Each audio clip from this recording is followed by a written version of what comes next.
Баткен районундагы Мадина шаарчасы бийиктиктен мына ушундай көрүнөт. Бул жерде жашагандардын арыз муңу күйүтү бирдей. Бардыгы тең былтыр жазында болгон чек ара жаңжалында жакындарын жоготкондор. Аларга атайын жер каралып, 5 гектар аянтка ушундай бардык шарты менен заманбап үйлөр салынып берилген. Ар бир үй бүлөгө 6 сотуктан каралган.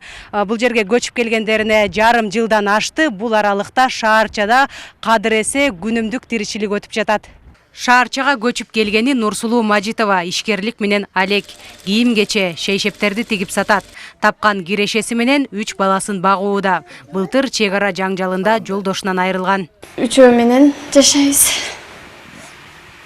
Экөө садикке барат. Баткенде. Алып барып келебиз. Чеберчилик кылам. Кийим тигип. Шаарчадагы үйлөр 3 бөлмөлүү, күнүмдүк тиричиликке керектүү жабдыктар менен камсыздалган, асфальтталган, жарык көчө балдардын оюн аянтчасына айланган. Азыркы мезгилде өзүңүздарга белгилүү, бул жерде суу менен толук камсыз болгон, бул жерде 24 саат суусу даян, канализациясы иштейт. Бул биздин Баткен шаарынын өзүндө эле мындай эме жок да.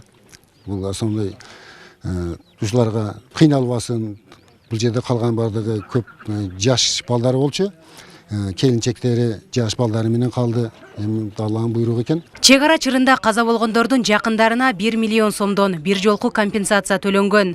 Андан сырткары курман болгондордун жашы жетелек балдарынын ар бирине ай сайын 3700 сомдон жөлөк пул чегерилген. Жарандардын жаңжалда тарткан чыгымдары толук төлөнүп берилген. Жазгүл Сейдахматова, Бакыт Кыязов, ЛТР, Баткен облусу.